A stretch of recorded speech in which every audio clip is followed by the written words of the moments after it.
തിരുവചനം തിരുവചനം. Praise the Lord. Hallelujah. ഈശോയിൽ ഏറ്റവും സ്നേഹമുള്ളവരെ, ദൈവത്തിൻ്റെ വചനം കേൾക്കാൻ പരിശുദ്ധാത്മാവ് ഒരിക്കൽ കൂടെ നമ്മളെ വിളിക്കുന്നു. ദൈവത്തിൻ്റെ സ്വരം കേൾക്കാൻ നമുക്ക് ആഗ്രഹിക്കാം. ഒരു ചിന്തകൻ ഒരിക്കൽ പറഞ്ഞു, കേൾക്കാൻ കാതുകൾ മാത്രം മതി, എന്നാൽ മനസ്സിലാക്കാൻ അത് പോരാ. അപ്പോൾ നമ്മൾ കേൾക്കുന്നത് നമുക്ക് മനസ്സിലാക്കി തരുന്നത് ദൈവത്തിൻ്റെ പരിശുദ്ധാത്മാവാണ്. അതുകൊണ്ട് തന്നെ നമുക്ക് ആത്മാർത്ഥമായിട്ട് ആഗ്രഹിക്കാം, ദൈവമേ, അവിടുത്തെ തിരുവചനം, അവിടുത്തെ സ്നേഹം എൻ്റെ ഹൃദയത്തിലേക്ക് അവിടുന്ന് ചൊരിയണമേ. യെശയ്യാ 11:3 തിരുവചനം ഇങ്ങനെയാണ്: അവർ ദൈവഭക്തിയിൽ ആനന്ദം കൊള്ളും. അവർ ദൈവഭക്തിയിൽ ആനന്ദം കൊള്ളും. നമ്മുടെ ദൈവം ആനന്ദത്തിൻ്റെ ദൈവമാണ്. ഒരിക്കലും ഒരാൾ എഴുതിയ joyful Christian is a powerful Christian. ആനന്ദമുള്ളൊരു ക്രൈസ്തവൻ ശക്തിയുള്ളൊരു ക്രിസ്ത്യാനിയാണ്. A joyful mother is a powerful mother. A joyful teacher is a powerful teacher. ആനന്ദമുള്ളൊരമ്മ ശക്തിയുള്ളൊരമ്മയാണ്. എ ജോയ്ഫുൾ പ്രീസ്റ്റ്, ആനന്ദമുള്ളൊരു വൈദികൻ ശക്തനായ വൈദികനാണ്. അപ്പോൾ ആ വാക്ക് നമുക്ക് എങ്ങനെയും പറയാം. A joyful teacher is a powerful teacher. Joyful Christian is a powerful Christian. വചനം പറയുകയാണ്, അവർ ദൈവഭക്തിയിൽ ആനന്ദം കൊള്ളും. അതുകൊണ്ട് നമുക്ക് യഥാർത്ഥത്തിൽ ആത്മീയത നമ്മുടെ ജീവിതത്തിൽ തരുന്നത് ആനന്ദത്തിൻ്റെ അനുഭവമാണ്. അതുകൊണ്ട് ഈ ആനന്ദമില്ലാത്തിടത്ത് നമ്മുടെ ജീവിതം, ഫ്രാൻസിസ് മാർപ്പാപ്പ ജോയ് ഓഫ് ദ ഗോസ്പൽ എന്ന അപ്പസ്തോലിക പ്രബോധനത്തിൽ പറഞ്ഞു, ഉയിർപ്പ് തിരുനാളില്ലാത്ത നോമ്പുകാലം പോലെയാണ് ചില ക്രൈസ്തവരുടെ ജീവിതം. എന്നും നോമ്പുകാലം ദുഃഖവെള്ളിയാണ്. ഉയിർപ്പ് തിരുനാളില്ലാത്ത നോമ്പുകാലം പോലത്തെ ഒരു ക്രിസ്തീയ ജീവിതം നയിക്കുന്ന ചില മനുഷ്യരുണ്ട്. അതുകൊണ്ട് നമുക്ക് പ്രാർത്ഥിക്കാം, കർത്താവെ, അവിടുന്ന് ഈ ആനന്ദത്തിലേക്ക് ഞങ്ങളെ നയിക്കണമേ. ദൈവത്തിൻ്റെ ആനന്ദം നമ്മുടെ ജീവിതത്തിൽ, നമ്മുടെ കുടുംബത്തിൽ ഒക്കെ നിറയാൻ നമുക്ക് ആഗ്രഹിക്കാം. വളരെ മനോഹരമായ ഒരു ഫേസ്ബുക്ക് പോസ്റ്റ് ഒരു സുഹൃത്ത് ദൈവവുമായി ബന്ധപ്പെട്ടിട്ട് ഒരാത്മീയമായ ഒരു ഉൾക്കാഴ്ചയുള്ള ഒരു സഹോദരൻ എഴുതിയത് വായിക്കാനിടയായി. അതിൽ ഓരോ ചിന്തകളും വളരെ ക്രിയാത്മകമാണ്. അദ്ദേഹം പറയുകയാണ്, സ്വർഗത്തിലെത്തുമ്പോൾ അറിയാൻ പോകുന്ന കാര്യങ്ങൾ. ഇതാണ് ആ ഒരു പോസ്റ്റിൻ്റെ തലക്കെട്ട്. സ്വർഗത്തിലെത്തുമ്പോൾ നമ്മൾ അറിയാൻ പോകുന്ന ചില കാര്യങ്ങൾ. അത് അദ്ദേഹം പറയുകയാണ്, ഒന്നാമത്തെ കാര്യം, നക്ഷത്രങ്ങൾ ഭൂമിയെ നോക്കിക്കൊണ്ട് നിൽക്കുന്ന മാലാഖമാരായിരുന്നു. നക്ഷത്രങ്ങൾ ഭൂമിയെ നോക്കിക്കൊണ്ട് നിൽക്കുന്ന മാലാഖമാരായിരുന്നു. 2, കാക്കയും പൂച്ചയും ഭിക്ഷക്കാരുമൊക്കെ നമ്മൾ ചെയ്തതെല്ലാം ദൈവത്തോട് പറഞ്ഞു കൊടുക്കുന്ന ചാരന്മാരായിരുന്നു. കാക്കയും പൂച്ചയും ഭിക്ഷക്കാരുമൊക്കെ നമ്മൾ ചെയ്തതെല്ലാം ദൈവത്തോട് പറഞ്ഞു കൊടുക്കുന്ന ചാരന്മാരായിരുന്നു. 3, അമ്മമാരുടെ പ്രാർത്ഥനകളായിരുന്നു ലോകത്തെ താങ്ങി നിർത്തിയിരുന്നത്. അമ്മമാരുടെ നിഷ്കളങ്കമായ നിഷ്കപടമായ പ്രാർത്ഥനകൾ നമ്മുടെ ലോകത്തെ കുറേ കൂടെ മനോഹരമാക്കിക്കൊണ്ടിരുന്നു. 4, കുഞ്ഞുങ്ങളുടെ കണ്ണുകളിലേക്ക് നോക്കിയിരുന്നാൽ പറുദീസായിലേക്കുള്ള വഴി കാണാമായിരുന്നു. കുഞ്ഞുങ്ങളുടെ നിഷ്കളങ്കമായ കണ്ണുകളിലേക്ക് നോക്കിയിരിക്കുമ്പോൾ ദൈവത്തിലേക്ക് എത്താനുള്ള പാത തെളിഞ്ഞു കിട്ടും എന്ന് ഒരു സൂചന ഇവിടെ കാണാം. വീണ്ടും പറയുന്നു, കുഞ്ഞുങ്ങളെ തുള്ളിച്ചാടി കൈയടിപ്പിക്കുന്നവർക്ക് സ്വർഗത്തിൽ എക്സ്ട്രാ മാർക്ക് ഉണ്ടായിരുന്നു. കുഞ്ഞുങ്ങളുടെ ബാല്യത്തെ നിഷേധിക്കാതെ അവർക്ക് ഇടയ്ക്കൊക്കെ തുള്ളിച്ചാടാനും കൈയടിക്കാനും പാടാനുമൊക്കെ നമ്മൾ അവസരം കൊടുക്കുമ്പോൾ അവർക്ക് സ്വർഗരാജ്യത്തിൽ എക്സ്ട്രാ മാർക്കുണ്ടെന്നാണ് അദ്ദേഹം എഴുതിയത്. 6, അദ്ദേഹം പറയുന്ന ചിന്ത ഇതാണ്: ശുദ്ധീകരണ സ്ഥലം എല്ലാവരുടെയും വീട്ടിൽ തന്നെ അറേഞ്ച് ചെയ്തിരുന്നു. വീട്ടിലെ ചില വിട്ടുമാറാത്ത ചില സാധനങ്ങളും ചില കുരിശുകളും നമ്മുടെ വീട്ടിൽ തന്നെ ശുദ്ധീകരണ സ്ഥലം ദൈവം അറേഞ്ച് ചെയ്തതിൻ്റെ ഒരു ലക്ഷണമാണെന്ന് അദ്ദേഹം പറയുന്നു. വീണ്ടും പറയുന്നു, പൂക്കളും സന്ധ്യയും നിലാവും 10 സെക്കൻഡിൽ കൂടുതൽ നോക്കി നിന്നവർക്കെല്ലാം ഗ്രേസ് മാർക്ക് കിട്ടുമായിരുന്നു. പൂക്കളും സന്ധ്യയും നിലാവും 10 സെക്കൻഡിൽ കൂടുതൽ നോക്കി നിൽക്കുന്നവർക്കൊക്കെ സ്വർഗത്തിൽ പ്രത്യേകമായിട്ടുള്ള മാർക്ക് പോയിൻ്റ് കിട്ടുമായിരുന്നു. അവിടെ ചെല്ലുമ്പോഴേ അറിയുള്ളൂ. വീണ്ടും കുട്ടികൾ ഒരു ഭാഷയും പഠിപ്പിക്കാതിരുന്നാൽ അവർ സ്വർഗത്തിൽ നിന്ന് കൊണ്ടുവന്ന സ്നേഹത്തിൻ്റെ ഭാഷ സംസാരിക്കുമായിരുന്നു. കുഞ്ഞുങ്ങൾ സ്നേഹത്തിൻ്റെ ഭാഷ സംസാരിക്കുന്ന കുഞ്ഞുങ്ങളാണ് എന്ന് അദ്ദേഹം ഓർമ്മിപ്പിക്കുന്നു. അടുത്തത് അദ്ദേഹം പറയുന്നു, യുദ്ധങ്ങൾ സ്വർഗത്തെ കരയിക്കുമായിരുന്നു, പുഞ്ചിരിക്കുന്നവരെ മാലാകമാർക്കിഷ്ടമായിരുന്നു, പാട്ടുപാടുന്നവരെ പിരിയാൻ അവർക്ക് മടിയായിരുന്നു. അപ്പോൾ ഇന്ന് നമ്മുടെ കാലത്തെ ഓരോ യുദ്ധങ്ങളും ഓരോ കലഹങ്ങളും മാലാകമാരെ സ്വർഗത്തെ കരയിപ്പിക്കുന്നുണ്ട്. വീണ്ടും പോട്ടെ സാരമില്ല എന്ന് മറ്റുള്ളവരോട് പറയുന്നവരെല്ലാം ദൈവത്തിൻ്റെ കൂട്ടുകാരായിരുന്നു. പോട്ടെ സാരമില്ല എന്ന് പറയുന്ന എല്ലാവരും ദൈവത്തിൻ്റെ കൂട്ടുകാരായിരുന്നു. ഒരെണ്ണം കൂടെ കൂട്ടിച്ചേർത്തിട്ടാണ് ആ കുറിപ്പ് അദ്ദേഹം അവസാനിപ്പിച്ചത്. ദൈവത്തെ അറിയാമെന്ന് പറഞ്ഞ ആരെയും ദൈവത്തിന് അറിയില്ലായിരുന്നു. പ്രിയമുള്ളവരെ, പ്രത്യേകമായിട്ട് നമ്മൾ ദൈവത്തിൻ്റെ ഒരു സ്നേഹം സ്വർഗത്തിലെത്തുമ്പോൾ നമ്മൾ അറിയാൻ പോകുന്ന കുഞ്ഞു കാര്യങ്ങൾ, മനസ്സിൽ നിഷ്കളങ്കതയും നൈർമല്യമൊക്കെ ഉള്ള ഒരു ഹൃദയത്തിൽ നിന്നാണ് ഇത്തരം വാക്കുകളൊക്കെ വരിക. അതുകൊണ്ട് നമ്മുടെയൊക്കെ ജീവിതത്തെ ഒന്ന് നമുക്ക് ആത്മപരിശോധന ചെയ്യാനായിട്ട് കഴിയട്ടെ. നക്ഷത്രങ്ങൾ ഭൂമിയെ നോക്കി നിൽക്കുന്ന മാലാകമാരായിരുന്നു. നമ്മുടെയൊക്കെ ജീവിതത്തിൽ നക്ഷത്രങ്ങൾ ഉണ്ടാവട്ടെ. ഞാനൊരു സംഭവം ഓർക്കുന്നുണ്ട്. കഴിഞ്ഞ ക്രിസ്തുമസിന് കെട്ടിയ ഒരു കുഞ്ഞു നക്ഷത്രമുണ്ട്. അത് ഒരെണ്ണം പുറത്ത് കെട്ടും, ഒരെണ്ണം വീടിൻ്റെ അകത്ത് കെട്ടും. അകത്ത് നക്ഷത്രം ഇടുന്നത് തിരുഹൃദയ രൂപത്തിൻ്റെ അരികിലാണ്. പ്രാർത്ഥിക്കുമ്പോൾ എല്ലാ വിളക്കും അണച്ചിട്ട് ഈ സ്റ്റാറിൻ്റെ മങ്ങിയ വെളിച്ചത്തിൽ പ്രാർത്ഥിക്കാനായിട്ട് എനിക്കിഷ്ടമാണ്. ഈ വർഷം ക്രിസ്തുമസൊക്കെ കഴിഞ്ഞിട്ട് കഴിഞ്ഞ വർഷത്തെ 2020 ക്രിസ്തുമസൊക്കെ കഴിഞ്ഞിട്ട് സ്റ്റാർ അഴിക്കാൻ നേരത്ത് എൻ്റെ ഇളയ കുഞ്ഞ്, അന്ന് അവൻ LKG-യിലാണ്, അവൻ പറഞ്ഞു അതഴിക്കണ്ട, കാരണം കൊറോണ മാറട്ടെ. അപ്പോൾ ആ കുഞ്ഞിൻ്റെ ഒരു നിഷ്കളങ്കമായ ഒരു ആഗ്രഹമാണ്. എനിക്കും അത് താല്പര്യമായിരുന്നു, കാരണം പ്രാർത്ഥിക്കുമ്പോൾ ആ നക്ഷത്രത്തിൻ്റെ മങ്ങിയ വെളിച്ചം അവിടെ നിൽക്കുമല്ലോ.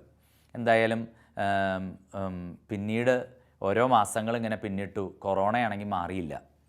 അങ്ങനെ ആ നക്ഷത്രം ഒരു ക്രിസ്തുമസിൽ നിന്ന് അടുത്ത ക്രിസ്തുമസ് വരെ ഞങ്ങളുടെ വീടിൻ്റെ അകത്തളങ്ങളിൽ കുഞ്ഞ് വെട്ടം പകർന്നുകൊണ്ട് നിന്നു. ഇതിനിടയിൽ കൊറോണ വന്നു എല്ലാവർക്കും. വീട്ടിലെല്ലാവരും ഈ കുഞ്ഞുങ്ങളടക്കമുള്ളവർ പനി പിടിച്ച് ആ നക്ഷത്രത്തിൻ്റെ താഴെ തന്നെ കിടന്നുറങ്ങി. അവർ കളിച്ചു, ചിരിച്ചു, ഇണങ്ങി, പിണങ്ങി, പ്രാർത്ഥിച്ചു, പൊട്ടിച്ചിരിച്ചു.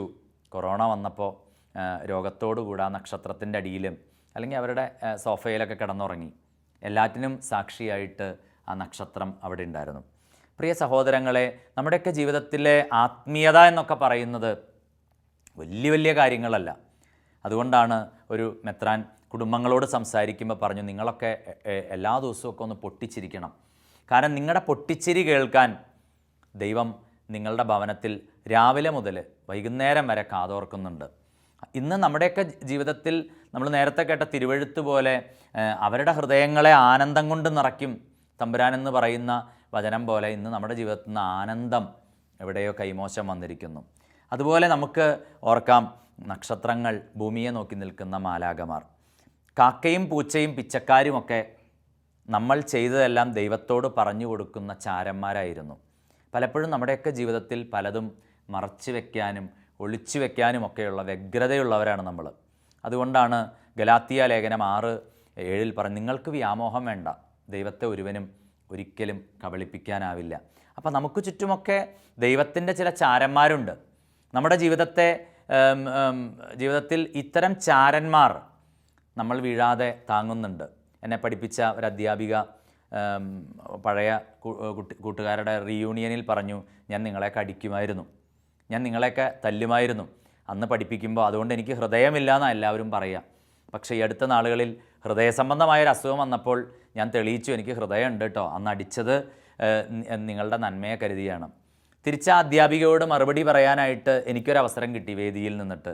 ഞാൻ പറഞ്ഞു, പ്രിയ ടീച്ചർ, ടീച്ചർ അന്ന് അടിച്ച ഓരോ അടിയും എത്രയോ പ്രിയങ്കരമായിരുന്നു എന്ന് ഇന്ന് ഞങ്ങൾ തിരിച്ചറിയുന്നുണ്ട്.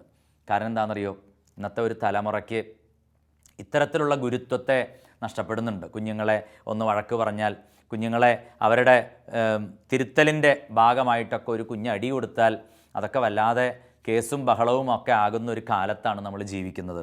ആ കാലത്തിൻ്റെ ബാക്കി പത്രങ്ങളാണ് ഓരോ ദിവസവും നമ്മളിങ്ങനെ മാധ്യമങ്ങളിലൊക്കെ അറിഞ്ഞുകൊണ്ടിരിക്കുന്ന. ഒരു കുഞ്ഞിടർച്ചയുണ്ടാകുമ്പോഴേക്കും, ഒരു പ്രണയം എനിക്കിഷ്ടമില്ല എന്ന് പറയുമ്പോഴേക്കും കഴുത്തറക്കാൻ മടിയില്ലാത്ത, മുഖത്തേക്ക് ആസിഡ് ഒഴിക്കാൻ മടിയില്ലാത്ത ഒരു തലമുറയെ ആയിട്ടൊക്കെ മാറുന്നതിൻ്റെ പിന്നിൽ ഇത്തരത്തിലുള്ള ദൈവത്തിൻ്റെ ചാരന്മാർ എവിടൊക്കെയോ നിന്നുകൊണ്ട് നമ്മളെ തിരുത്തിയിരുന്ന ഒരു കാലമുണ്ട്. അപ്പോൾ എന്തായാലും അദ്ദേഹം പറയുകയാണ്, കാക്കയും പൂച്ചയും പിച്ചക്കാരും ഒക്കെ ദൈവത്തിൻ്റെ ചില ചാരന്മാരാണ്. അമ്മമാരുടെ പ്രാർത്ഥനകളായിരുന്നു ലോകത്തെ താങ്ങി നിർത്തിയത്. എന്തുമാത്രം മനോഹരമാണ്. കുഞ്ഞുവീടിനുൾത്തടങ്ങൾ സ്വർഗമാക്കണേ, അമ്മ നൽകും ഉമ്മ പോലും അമൃതമാക്കണേ എന്ന് പറഞ്ഞ മനോഹരമായൊരു ഗാനമുണ്ട്. അപ്പോൾ ഇന്ന് നമ്മുടെ അമ്മമാർ പ്രാർത്ഥിക്കുന്നുണ്ടോ? തീർച്ചയായിട്ടും വിശുദ്ധ അഗസ്റ്റിൻ എന്ന മകനെ മോനിക്ക പുണ്യവതിക്ക് കിട്ടുന്നത് അംബ്രോസ് പുണ്യവാൻ പറയുന്നുണ്ട്, ഈ കണ്ണുനീരിൻ്റെ പുത്രൻ നശിക്കുക അസാധ്യമാണ്. അമ്മ പ്രാർത്ഥിക്കുന്നുണ്ടായിരുന്നു. ഒരു പുരോഹിതൻ പറയുകയാണ്, കുട്ടിക്കാലത്ത് ഉള്ള ഏറ്റവും മനോഹരമായ ഓർമ്മകളിലൊന്ന്, രാവിലെ ജോലിക്കൊക്കെ പുലർച്ചെ എഴുന്നേറ്റ് പാടവരമ്പിലൂടെ പോവുകയാണ് പിതാവ്. അപ്പോൾ അമ്മ ജപമാല കയ്യിലെടുത്തിട്ട് ജപമാല മക്കളെയൊക്കെ കൂട്ടി പ്രാർത്ഥിക്കുകയാണ്. അപ്പം പണിക്ക് പോയി, പുലർച്ചെയാണ്, ഒരു ചൂട്ടും കത്തിച്ചിട്ടാണ് പോകുന്നത്. എന്നിട്ട് അമ്മ ഈ ജപമാല ചൊല്ലിക്കൊണ്ട് പറയും, അപ്പനിപ്പോൾ ഏകദേശം പാഠം കഴിഞ്ഞിട്ടുണ്ടാവും, അടുത്ത രഹസ്യം അപ്പനിപ്പോൾ ബസ് സ്റ്റോപ്പിൽ എത്തിയിട്ടുണ്ടായിരിക്കും. ഇങ്ങനെ ഓരോ ചുവടുവെപ്പിലും അപ്പനിപ്പോൾ ജോലി തുടങ്ങി കാണും. ഈ അപ്പൻ്റെയും മക്കളുടെയൊക്കെ ഓരോ ചുവടുവെപ്പിലും അതിനെ അനുധാവനം ചെയ്യുന്ന അമ്മമാരുടെ പ്രാർത്ഥനകൾ ഉണ്ടായിരുന്നു. പ്രിയമുള്ളവരെ, ഇന്ന് നമ്മുടെ കാലത്ത് നമുക്ക് സാമൂഹ്യ മാധ്യമങ്ങളായി, നവമാധ്യമങ്ങളിൽ നിരന്തരം സംവദിക്കാനുള്ള നമ്മുടെ തിടുക്കത്തിനിടയിൽ പ്രാർത്ഥിക്കാൻ മറന്നുപോകുന്നു. തിരുവചനം പറയുന്നു, പ്രഭാഷകൻ്റെ പുസ്തകം 3:9, പിതാവിൻ്റെ അനുഗ്രഹം മക്കളുടെ വീടിനെ ബലമുള്ളതാക്കും. അമ്മയുടെ അനുഗ്രഹം മക്കളുടെ വീടിനെ ബലമുള്ളതാക്കും. അതുകൊണ്ട് തീർച്ചയായിട്ടും അമ്മമാർ പ്രാർത്ഥിക്കണം. എൻ്റെ ഒരു സുഹൃത്തുണ്ട്, ഇന്ന് വളരെ തിരക്കുള്ളൊരു ഗൈനക്കോളജിസ്റ്റാണ്. ഈ ചങ്ങാതി പറയാറുണ്ട്, കുട്ടിക്കാലത്ത് ഏതോ ഒരു ക്രിസ്ത്യൻ ധ്യാനമൊക്കെ കൂടിയപ്പോൾ കിട്ടിയ ഒരു തിരിച്ചറിവാണ്, എങ്ങോട്ട് പോകുമ്പോഴും അപ്പൻ്റെയും അമ്മയുടെയും പ്രാർത്ഥന വാങ്ങിക്കും. അവർക്കത് ഇഷ്ടമൊന്നുമില്ല. അവർ ചിലപ്പോൾ തിരക്കാവും, അടുക്കളപ്പണിയോ, എങ്കിലും അമ്മച്ചി ഇങ്ങോട്ട് വന്നേ. LP സ്കൂളിലെ അധ്യാപകനാണ് അപ്പൻ. രണ്ടുപേരെയും വിളിച്ചിരുത്തിയിട്ട് ഒന്ന് തലയിൽ കൈവച്ച് പ്രാർത്ഥിച്ച്. ആ കുട്ടി ഒരു സാധാരണ വിദ്യാലയത്തിലൊക്കെ പഠിച്ച് അങ്ങനെയൊക്കെ വളർന്നൊരു കുട്ടിയാണ്. എന്നിട്ടും ആ സമയത്ത് ഏറ്റവും കോമ്പറ്റീറ്റീവായ കേരള മെഡിക്കൽ എൻട്രൻസിൽ 74 റാങ്ക് മേടിച്ചുകൊണ്ട് പ്രശസ്തമായ ഒരു മെഡിക്കൽ കോളേജിൽ പഠിച്ച് ഇന്ന് അദ്ദേഹം ഗൈനക്കോളജിസ്റ്റാണ്. നല്ല തിരക്കും കൃപയും ഗുരുത്വവും ഒക്കെയുള്ള ഒരു അധ്യാപകൻ. അമ്മമാരുടെ പ്രാർത്ഥനകൾക്ക് ശക്തിയുണ്ട്. അതുകൊണ്ട് മക്കളെയും ജീവിത പങ്കാളിയൊക്കെ അനുധാവനം ചെയ്യുന്ന അത്തരം പ്രാർത്ഥനകൾ നമുക്കുണ്ടാവണം. വീണ്ടും പറയുകയാണ്, കുഞ്ഞുങ്ങളുടെ കണ്ണുകളിലേക്ക് നോക്കിയിരുന്നാൽ പറുദീസായിലേക്കുള്ള വഴി കാണാമായിരുന്നു. ഇന്ന് നമുക്ക് കുഞ്ഞുങ്ങളുടെ കണ്ണുകളിലേക്ക് നോക്കാൻ സമയമില്ല. ആരോ എഴുതി, ഇന്ന് നമ്മുടെയൊക്കെ ഭവനങ്ങളിൽ കുട്ടികളില്ല, വിദ്യാർത്ഥികളേ ഉള്ളൂ. വളരെ സത്യമാണ്. നമ്മുടെ വീടുകളിൽ ഇന്ന് കുഞ്ഞുങ്ങളില്ല, വിദ്യാർത്ഥികളേ ഉള്ളൂ. അപ്പം ഞാൻ ഉൾപ്പെടുന്ന മാതാപിതാക്കൾക്ക് ഇത് ബാധകമാണ്. അവരുടെ ആ കുഞ്ഞുനാളിൽ നിരന്തരമായിട്ട് നമ്മൾ കൊടുക്കുന്ന ചെലുത്തുന്ന ഒരു പ്രേരണയുണ്ട്. ഓൺലൈൻ ക്ലാസ്സിൻ്റെ സമയമായി, ബുക്ക് എടുക്കടാ, പഠിക്കടാ, ഇത്തരത്തിലുള്ള ചോദ്യങ്ങൾ. അപ്പോൾ കുഞ്ഞുങ്ങളുടെ കണ്ണുകളിലേക്ക് നോക്കിയിരിക്കാൻ കഴിയുന്ന ഒരു ക്വാളിറ്റി ടൈം നമുക്ക് കൊടുക്കാനുണ്ടാകട്ടെ. നമ്മുടെയൊക്കെ വീടുകളിൽ ദൈവത്തിലേക്ക് എത്താനുള്ള വഴികൾ, പറുദീസായിലേക്ക് എത്താനുള്ള വഴികൾ നമുക്ക് കാണാം. ഇന്ന് കുഞ്ഞുങ്ങളുടെ കണ്ണുകളിലേക്ക് നോക്കിയിരിക്കാൻ ഇരുന്ന് തരാത്ത കുഞ്ഞുങ്ങളും ഉള്ളൊരു കാലമാണ്. ധാരാളമായിട്ട് നമുക്ക് പ്രാർത്ഥിക്കാൻ കഴിയണം. വീണ്ടും പറയുന്നുണ്ട്, കുഞ്ഞുങ്ങളെ തുള്ളിച്ചാടി കൈയടിപ്പിക്കുന്നവർ സ്വർഗത്തിൽ എക്സ്ട്രാ മാർക്കുണ്ട്. അപ്പോൾ ശരിക്കും അവരുടെ ചൈൽഡ്ഹുഡ് തിരിച്ചു കൊടുക്കാൻ കഴിയട്ടെ. മറ്റൊന്നാണ്, ശുദ്ധീകരണ സ്ഥലം ഓരോരുത്തരുടെയും വീട്ടിൽ അറേഞ്ച് ചെയ്തിരുന്നു. ചിലപ്പോഴൊക്കെ ചില സഹനങ്ങൾ വിട്ടുമാറാതെ നമ്മുടെ കൂടെയുണ്ട്. എത്ര പ്രാർത്ഥിച്ചിട്ടും നീങ്ങിപ്പോകാത്ത ചില മുള്ളുകൾ. അതുകൊണ്ടാണല്ലോ പൗലോസ്ലീഹ ഒറ്റ കാര്യത്തിനും വേണ്ടി ഈ മനുഷ്യൻ തൻ്റെ ആവശ്യങ്ങൾക്കായിട്ട് പ്രാർത്ഥിക്കുന്നത് നമ്മൾ കാണുന്നില്ല.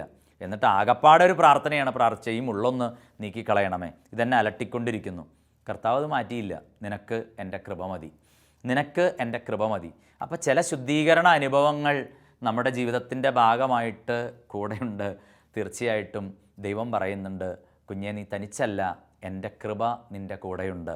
ഈ മുള്ള് നിനക്കില്ലായിരുന്നെങ്കിൽ ആ കൃപയുടെ സമൃദ്ധി നിൻ്റെ ജീവിതത്തിൽ ഉണ്ടാവില്ല. അതുകൊണ്ട് ചില സഹനങ്ങൾ അവിടെ തന്നെ ഉണ്ട്. ഒരിക്കലും നമ്മളെ വിട്ടുപോകുന്നില്ല. ആ സഹനങ്ങൾ ദൈവം നമുക്ക് തരുന്ന കൃപകളാണെന്ന് തിരിച്ചറിയാൻ ഉള്ള ഒരു ജ്ഞാനം, വെളിച്ചം നമുക്ക് ഉണ്ടാവട്ടെ. മറ്റൊന്ന്, പൂക്കളും സന്ധ്യയും നിലാവും 10 സെക്കൻഡിൽ കൂടുതൽ നോക്കി നിൽക്കുന്നവർക്ക് സ്വർഗത്തിൽ പ്രത്യേകം പോയിൻ്റ് ഉണ്ടെന്നാണ് പറയണത്. പൂക്കളും സന്ധ്യയും നിലാവും ഒക്കെ ഒന്ന് നോക്കാൻ, ഒന്ന് ധ്യാനിക്കാൻ, ഒന്ന് കാണാൻ നമുക്കിന്ന് കഴിയുന്നുണ്ടോ? നമ്മൾ ആത്മാർത്ഥമായിട്ട് ചിന്തിക്കണം. ആരോ കുറിച്ചു, ഈ നവമാധ്യമങ്ങളുടെയൊക്കെ തള്ളിക്കയറ്റം നമ്മളിൽ നിന്ന് നമ്മുടെ സായാഹ്നങ്ങളെയും നമ്മുടെ സൗഹൃദങ്ങളെയും നമ്മുടെ കുഞ്ഞു കുഞ്ഞു സന്തോഷങ്ങളെയൊക്കെ എടുത്തു കളഞ്ഞു. അപ്പം ഇന്ന് നമ്മൾ ഈ ഒരു കൃത്രിമ ലോകത്ത് ജീവിക്കുമ്പോൾ പൂക്കളില്ല, സന്ധിയില്ല, നിലാവില്ല. അപ്പോൾ അതൊക്കെ കുറച്ച് നമ്മുടെ ജീവിതത്തിൻ്റെ ഇന്ന് വല്ലാത്ത ഫ്രസ്ട്രേഷനിലാണ്, സ്ട്രെസ്സ് കൂടുതലാണ്, വല്ലാതെ സ്ട്രെസ്ഫുള്ളാണ്.